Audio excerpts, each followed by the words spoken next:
मैं अपनी तनख्वाह डोनेट करता हूँ, क्या डेली वेजरों का मसला उससे हल होगा?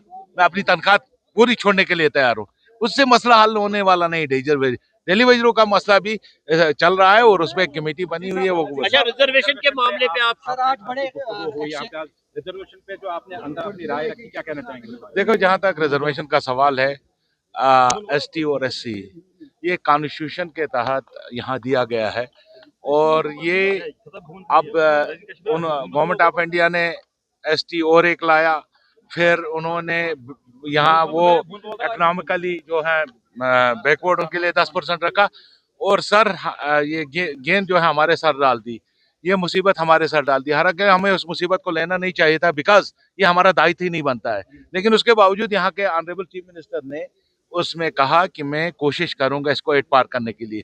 जनरल वाले को जनरल सही कह रहे हैं, एज पर पॉपुलेशन 50%, अगर जनरल कैटेगरी है उनको अपना 50% मिलना चाहिए और एसटी और एससी को भी अपना हिस्सा मिलना चाहिए। से बड़ी काफी नाराज नजर आया, आज वजह क्या थी? उसने एक बात गलत कही, उसने कहा अगर रिजर्वेशन पहले से होती तो आज बड़े बड़े डॉक्टर जो हैं यहाँ मुल्क में या रियासत में आप नहीं देखते, एक्सपीरियंसड ब्यूरोक्रेट नहीं देखते। तो उसके जवाब में मैंने कहा एसटी और एससी इतने नाकाबिल नहीं है। आप देखें इस अभी जाइए सेक्रेटरीट के अंदर, आप देख लीजिए आईएएस अफसर जो एसटी पे सिलेक्ट हुआ है वो काबिल है, ओपन वाले से ज्यादा काबिल है। आप जाइए सूरा, आप जाइए क्या कहते हैं एसएमएचएस, सबसे बेस्ट डॉक्टर आपको इसी कैटेगरी से मिलेगा। तो ये कहना कि कैटेगरी वाले नाकाबिल है, उस पर मुझे गुस्सा आ गया। मैंने कहा आपने लंदन में खुद पढ़ा है और आप ये कह रहे हैं कि हम जो है मेरे स्कूलों में आज टीचर नहीं है और हम आप लंदन वाले के साथ मुकाबला करके कम्पीट करके आगे चलते हैं। तो उसी बात पे मैंने दो मुलाजिमों को आज टर्मिनेट किया गया है, देखिए टर्मिनेट किया गया। बीजेपी ने जो हंगामा किया मैं उसके हक में नहीं हूँ। क्यों नहीं हूँ?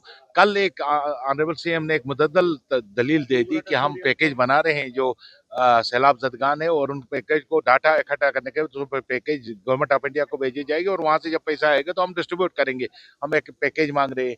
अब बीजेपी वाले गैलरीज के लिए जो है वो उठ के खड़े होके चिल्ला के हमको, उनको लगा था कि स्पीकर साहब अलाउ नहीं करेंगे तो हम बताएंगे जम्मू में, क्योंकि हमेशा बीजेपी की जो वोट बैंक रहा है वो रीजनलिज्म बेसिस पे उन्होंने तरक्की के बलबूते पे कभी जीता नहीं है।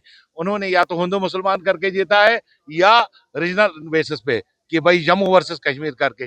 तरक्की बेसिस पे अगर वो जीते तो इस हुकूमत का साथ देते और जो पिछले 7 साल में हुआ है इस रियासत का दरहम बरम उसको ठीक करने के हमारे वादे सीएम पे तो करप्शन के इल्जाम लगाए, 10 साल का जवाब देंगे, डिप्टी सीएम पे 60 साल का जवाब देना। देखिए यही गलतफहमी है। नेशनल कॉन्फ्रेंस ने 60 साल यहाँ हुकूमत नहीं की है। नेशनल कॉन्फ्रेंस ने 25 से 27 साल हुकूमत टोटल की आउट ऑफ 70 ईयर्स, और 70 ईयर्स में बाकी जो ज्यादा हिस्सा है वो या तो कांग्रेस ने किया है या बाकी पार्टियों ने किया है, बीजेपी ने किया है, पीडीपी ने किया है। तो आप हमेशा 70 साल का हिसाब हमसे क्यों मांग रहे हैं? आपको 17 साल का हिसाब हम इसलिए दे रहे हैं क्योंकि एजुकेशन में पहली स्टेट थी जो रियासत में 5 अगस्त 2019 से पहली रियासत जम्मू कश्मीर। अनएम्प्लॉयमेंट में सबसे कम अनएम्प्लॉयड लोग थे जम्मू कश्मीर। तो इन 7 साल में आपने इस रियासत को कहाँ पहुंचाया उसी से आपको पता चलेगा। दो मुलाजिमों को टर्मिनेट किया गया है, इस बारे में देखिए ये गलत बात है। अगर किसी को खामखा में टर्मिनेट किया जाता है, हाँ कोई इन्वॉल्वमेंट होगी, वो प्रूव हो जाएगा कोर्ट ऑफ लॉ में, उसके बाद अगर उनको निकाला जाए तो ठीक है।